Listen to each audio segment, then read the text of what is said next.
너희는 이전 일을 기억하지 말며 옛날 일을 생각하지 말라.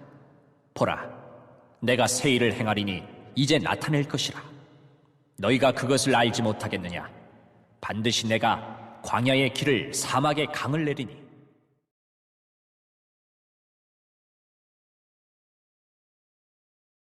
서기관들과 바리새인들이 음행 중에 잡힌 여자를 끌고 와서 가운데 세우고 예수께 말하되, 선생이여, 이 여자가 간음하다가 현장에서 잡혔나이다. 모세는 율법에 이러한 여자를 돌로 치라 명하였거니와 선생은 어떻게 말하겠나이까? 그들이 이렇게 말함은 고발할 조건을 얻고자 하여 예수를 시험함이로라. 예수께서 몸을 굽히사 손가락으로 땅에 쓰시니 그들이 묻기를 맞이 아니하는지라. 이에 일어나 이르시되, 너희 중에 죄 없는 자가 먼저 돌로 치라. 하시고 다시 몸을 굽혀 손가락으로 땅에 쓰시니 그들이 이 말씀을 듣고 양심의 가책을 느껴 어른으로 시작하여 젊은이까지 하나씩 하나씩 나가고 오직 예수와 그 가운데 섰는 여자만 남았더라. 예수께서 일어나사 여자 외에 아무도 없는 것을 보시고 이르시되, 여자여, 너를 고발하던 그들이 어디 있느냐? 너를 정죄한 자가 없느냐? 대답하되, 주여, 없나이다. 예수께서 이르시되, 나도 너를 정죄하지 아니하노니 가서 다시는 죄를 범하지 말라 하시니라.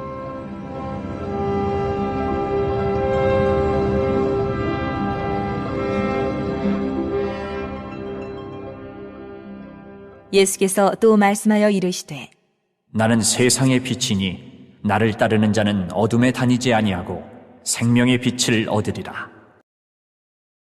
아멘. 성경은 너로 하여금 그리스도 예수 안에 있는 믿음으로 말미암아 구원에 이르는 지혜가 있게 하는다 했습니다. 아멘.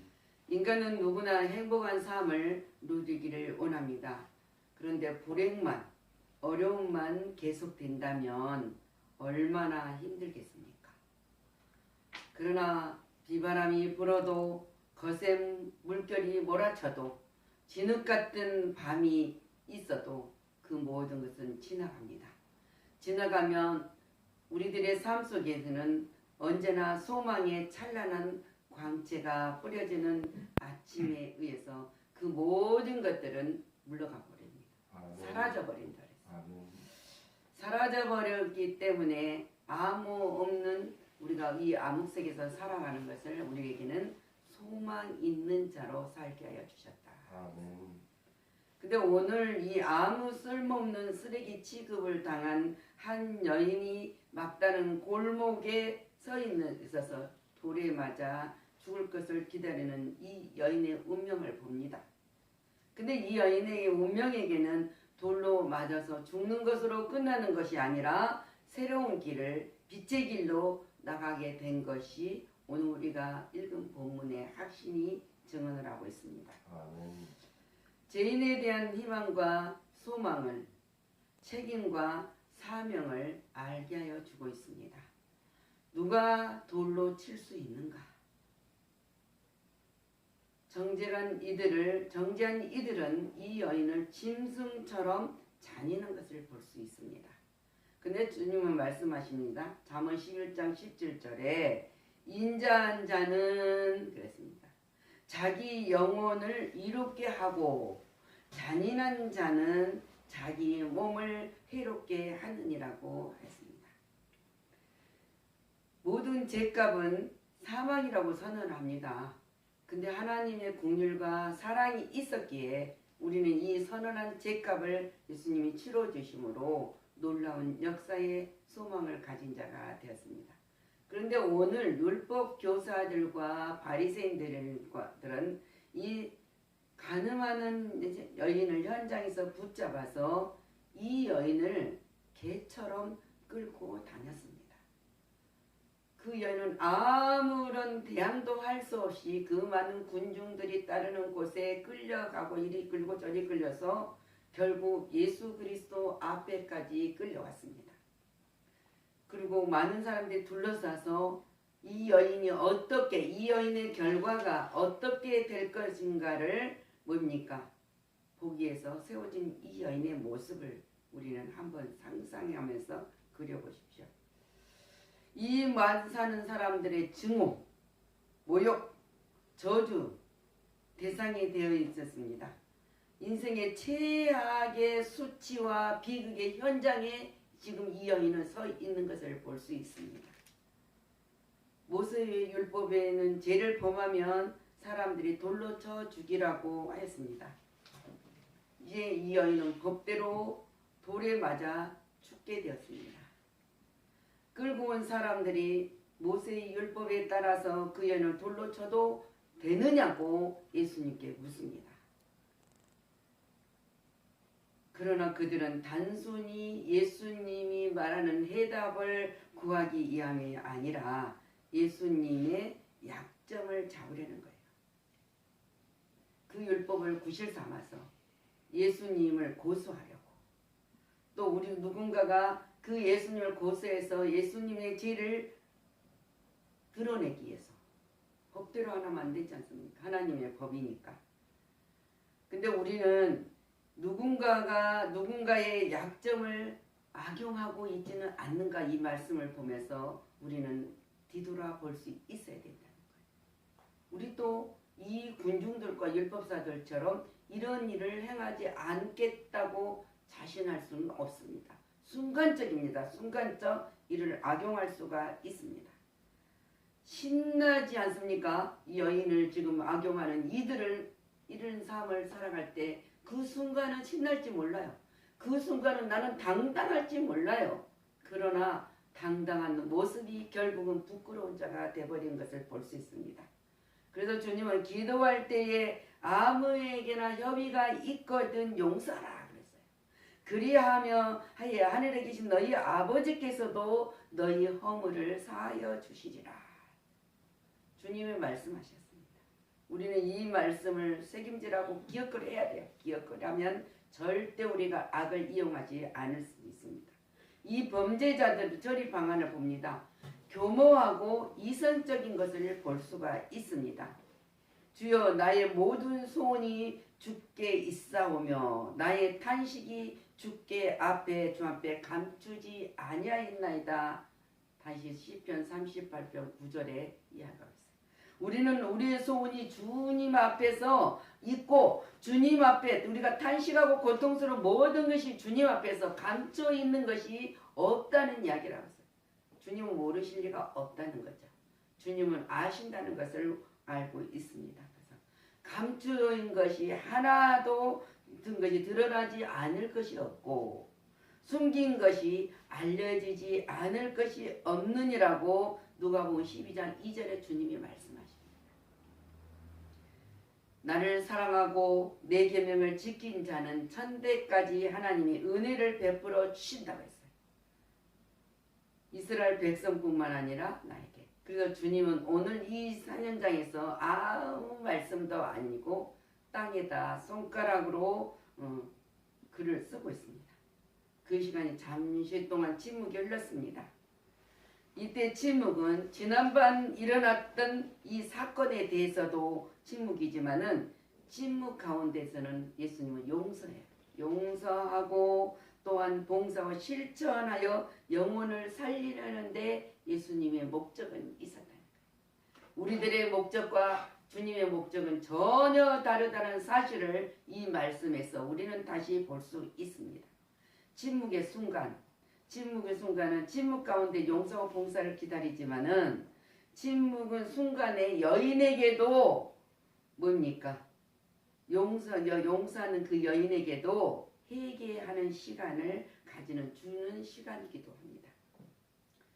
우리는 주님이 잘못을 할 때도 기다리십니다. 언제까지? 때가 될 때까지 하나님은 기다려 주시는 분이시라는 사실을 우리는 알아야 됩니다. 침묵의 순간 여인이 회개할 수 있는 시간이 우리가 본 것처럼 주님은 죄 없는 자가 먼저 돌을 들고 치라. 이는 가늠한 여자만 죄인이 아니고 저들 자신들도 물론 또 모든 사람이 죄인임을 깨닫게 하여주는 지금 순간입니다. 예수님의 이렇게 선언이며 예수님의 사랑의 순간이야. 사랑을 나타내는 순간이란 말입니다. 우리를 용서하고 우리를 모든 가운데서 이렇게 세워주시는 모든 것들은 하나님의 사랑의 능력이란 말입니다. 우리는 하나님의 그 사랑을 받고 있는 자들이기 때문에 근데 우리는 언제나 자신의 눈에 있는 들보는 보지 못하고 형제의 눈에 있는 티를만 보고 말할 때가 얼마나 많습니까? 자신은 온전한 것 같고 자신은 온전히 주님만 사랑한 것 같고 섬기는 것 같지만은 아니다. 아니다. 그래서 주님이 말씀하시지 않습니까? 주님이 뭐랍니까? 나도 너를 정죄하지 않겠다. 주님은 절대 어떤 죄를 져도 모았던 것이 있을지라도 하나님 앞에 나와서 온전히 하나님 앞에 우리를 드러내고 내놓고 하나님의 자비와 긍휼을 베푸는 자에게는 절대 정죄하지 않겠다는 약속의 선언이에요.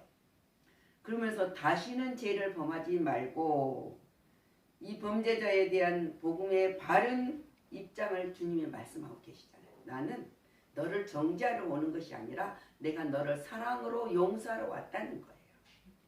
예수님께서 이 여인을 버리고 가시지도 않았다는 사실을 우리가 봅니다. 그리고 말씀하신 의도는 정죄하기 위해서가 아니라는 이야기를 하고 있어요. 내가 너를 용서하기 위해서다. 그리고 너를 심판하기 위해서가 아니라 너를 자유케 하기 위해서이다.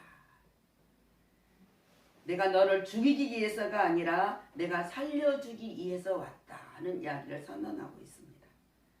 이것이 우리 기독교의 사명이고 은총입니다. 그러기에 우리는 산자가 되었다는 사실을 여러분들은 믿고 증언하는 자가 되어야 된다 그랬습니다. 아멘. 예수님이 만약에 자유롭기 때문에 예수님은 어떻게든 할 수 있어요.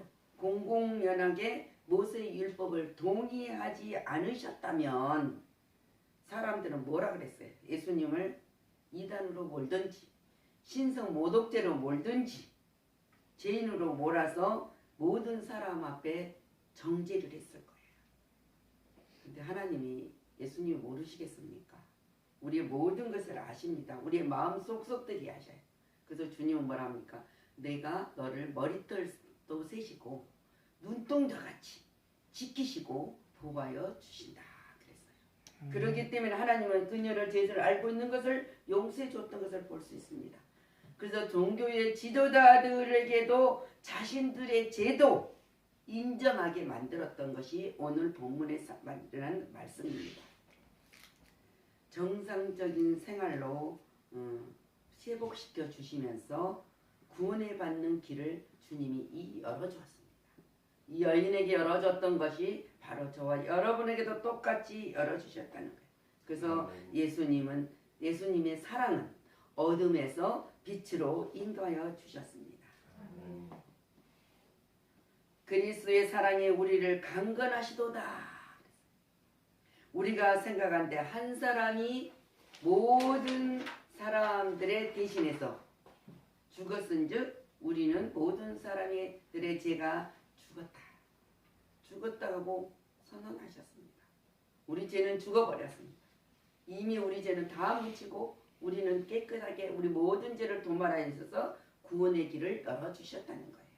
그가 모든 사람을 대신한 죽으심은 살아있는 자들로 하여금 다시는 그들을 자신을 위해서 살지 않고 오직 그들을 대신하여 죽었다가 살아나신 예수 그리스도를 위하여 살게 하라니라고. 그렇게 해서 이 말씀을 우리에게 증언하고 있습니다.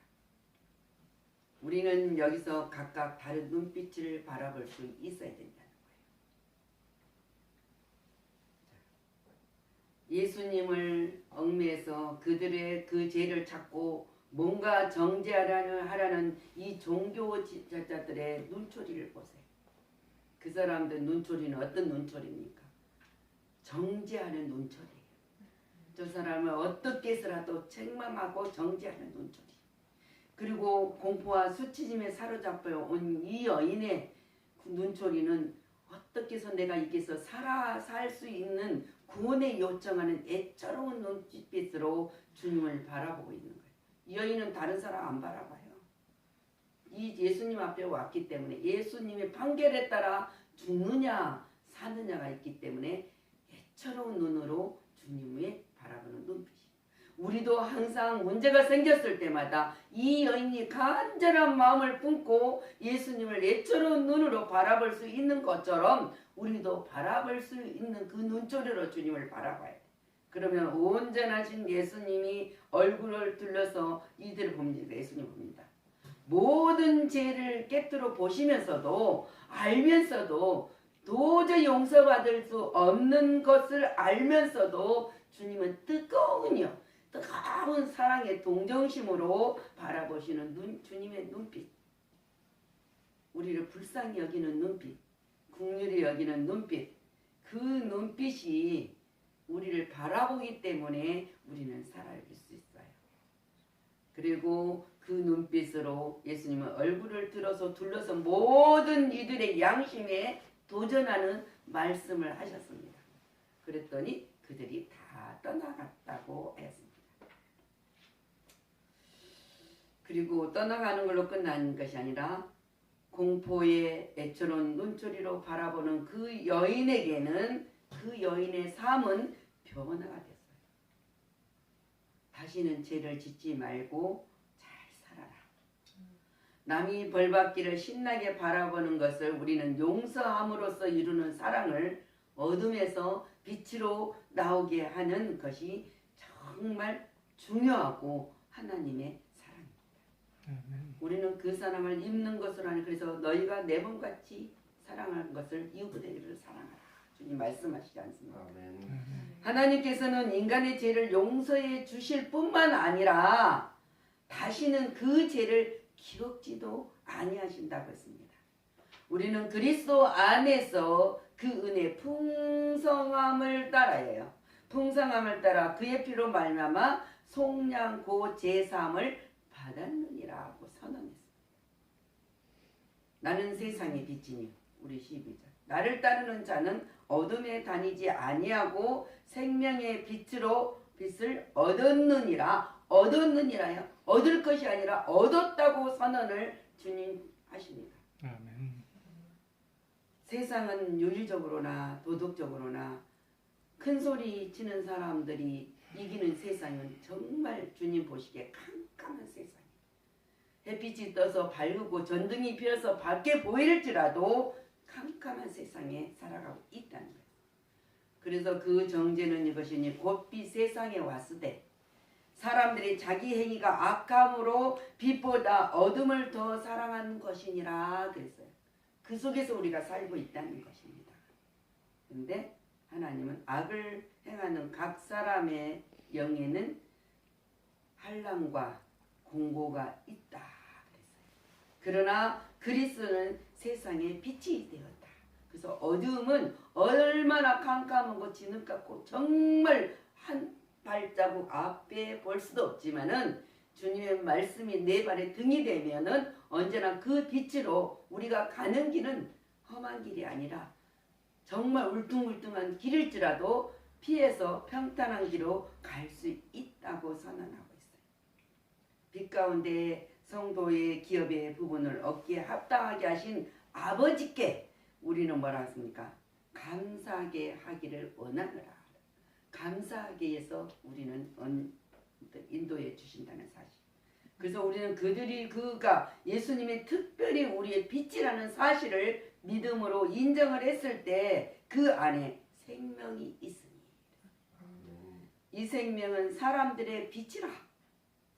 우리가 그에게 듣고 그에게 선하는 소식이 이것이니 곧 하나님의 빛이지라. 그에게는 어둠이 조금도 없다.